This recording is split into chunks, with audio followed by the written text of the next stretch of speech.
So I was fortunate enough to play the early beta access of Sonic Rumble, which admittedly was not hard to get access to, but I got to play it nonetheless. And I'm here just to give my unscripted thoughts on the whole game, just to give my ideas on the game and what I'm thinking, what they can improve on, and what I want to see going forward into the future. So I guess I'll just start off with my biggest issues, because I do have very few issues, because surprisingly this game is really fun. It's also really addicting. And I guess before getting on to that, I just want to start with my biggest issue: performance. This game 100% has performance issues. I'm using an iPhone 13 to play the game, and for the most part, it runs at a stable 30 FPS. And obviously, I would have preferred 60, but hopefully that's something that changes in the future. For the most part, the game runs at that stable 30. But there is one level in particular that for some reason is just so laggy. I think I dropped below 5 frames, and it's in the Frozen Factory survival level, where you have to basically like dodge a bunch of lasers and avoid getting frozen. And there's so many laser effects and particle effects that it just lags the game to absolute shit. And if you're looking at the gameplay right here, you can see how bad the performance gets. But besides that, the game runs pretty smoothly. I won't say smoothly, consistently at 30 FPS. I really hope, obviously this is a beta build, it's a beta test, so I really hope they get this fixed, but that is a really big issue that I really think will be a major factor if they don't get it fixed. Another big issue I have: you don't go fast.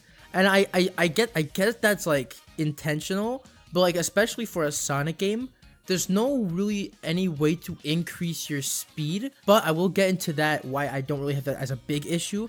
But I could see how that kind of could deter people when, you know, it's Sonic, you're supposed to go fast. There are moments where you can go fast, but there is no way for you to actually improve or increase your speed naturally. And that basically is all of my issues with the game. I guess let's just get into my goods about the game. This game is extremely fun. I can't even lie to you right now. The game is fun. I had fun playing it, and it was addicting as hell. I remember it opened at 8. I thought I was gonna play for a few matches, get gameplay. I ended up playing until 12 a.m. when the whole beta closed for the day. I did not expect it to be that fun, but I think the reason why it's so addicting and fun is because, one, the gameplay is really good, and two, the progression and the way that you progress through the game is really fun. So I guess we should start with the gameplay. It's what you would expect. It looks like Fall Guys, and it basically is Fall Guys, but with a Sonic spin.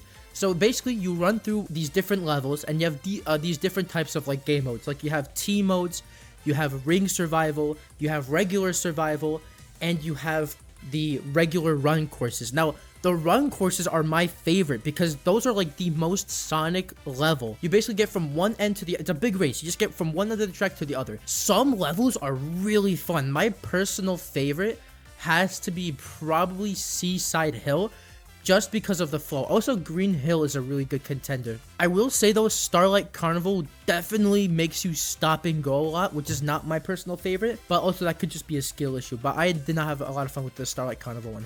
Speaking of these different levels, there are a lot of different levels from Sonic's history. We don't just have a Green Hill Zone. Obviously, we have Green Hill Zone, Sky Sanctuary, Chemical Plant, obviously. But we also have levels from Lost World, which honestly, they kind of fit here because that more like cartoonish like level theme works for this game. We have Silent Forest, we have Frozen Factory, we have all these different levels, and they actually really fit the theme, and the gameplay in them is really fun.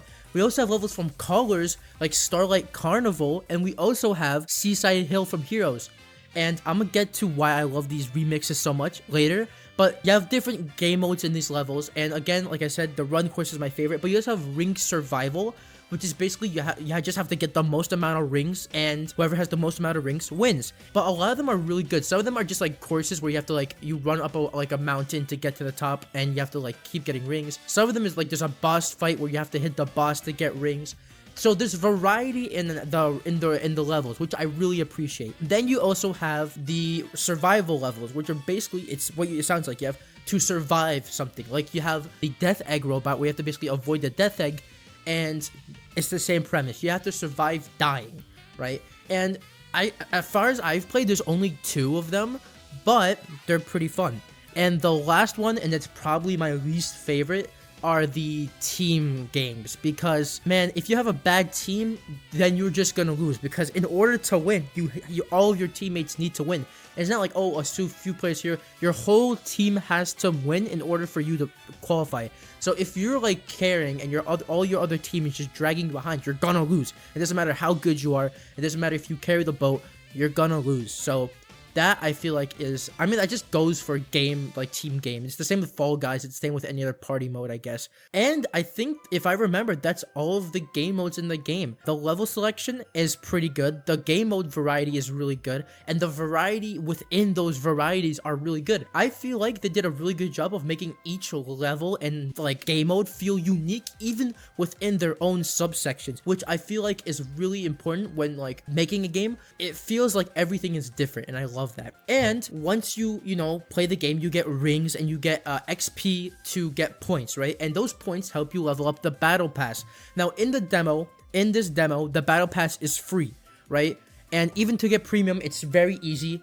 It's only 100 red rings, and the way you get red rings is by doing these solo challenges, which are really cool. It's literally just you have to go through a course by yourself, and you have to beat it in a certain amount of time. And in order to unlock these challenges, you have to complete the battle pass. And once you complete these solo challenges, you get red rings, which will then help you unlock the premium pass, which will then help you get more of these challenges. So it's this constant loop of playing the base game, unlocking the battle pass tiers, going to the solo challenges, unlocking more tiers in the battle pass to slowly increase your progression. And the more rings you get, then you can also get into the shop where you can buy different customization stuff, and it's very fleshed out. The customization also is really nice. There's a bunch of references. We have obviously Sonic, Tails, Knuckles, Amy, Rouge, Shadow, the basics, right? But then we have some pretty cool ones. We have Detective Tails from Murder of Sonic the Hedgehog, Crystal Savok, which is fucking insane. We have DJ Vector, we have Writer's Amy, we have Writer's Eggman. So like we have some pretty good selection of the character customization just in the demo alone. So again, it goes back to playing the game, unlocking battle pass tiers, unlocking the solo challenges to get red rings, to unlock more tiers in the battle pass to get customization. And that gameplay loop is really fun because it always feels like you're constantly doing something to progress further. It feels like everything you're doing has a purpose, which is important in a multiplayer game, especially a live service multiplayer game where you feel like you're just doing the same thing over and over again. When you have that sense of progression, it's very important. And that's why I feel like a lot of multiplayer games like Call of Duty in recent years and like Battle Royales just feel kind of boring because it doesn't feel like you're really reaching a goal. It just feels like you're playing just to play. And here, it feels like you have a goal to reach. And lastly, can I just say, the music is immaculate, bro. They did not have to go this hard for a mobile game. Well, actually, they did go hard on a mobile game before, but they're doing it again, and I'm all here for it. It is all remixes, but the remixes are so good. They made Force's music sound good. Oh my god. Oh, I cannot wait to see all the remixes they do for the new stages that they add in the future.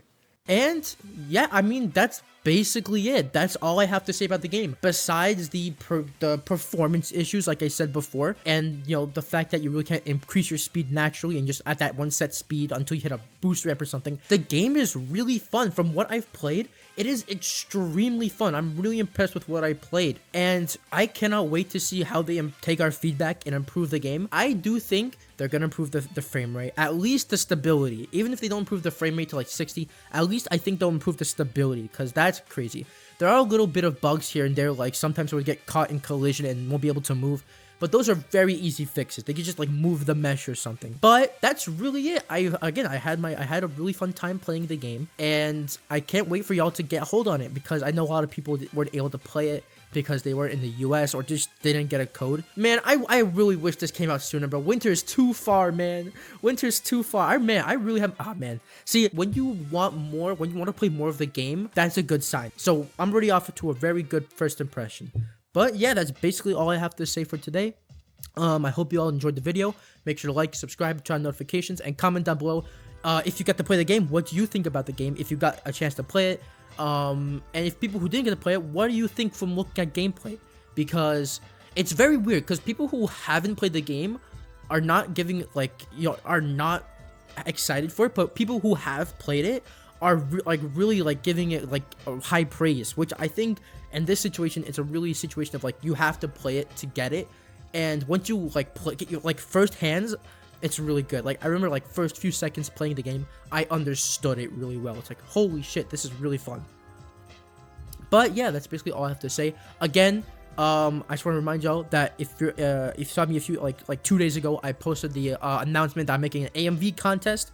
So remember, if you want to see the rules and stuff, go watch that video over there. It's literally just like the last video I uploaded before this one. And I hope you'll participate. I want to see what y'all cook. But yeah, that's really all I have to say for today. And I'll see y'all in the next one. Bye bye.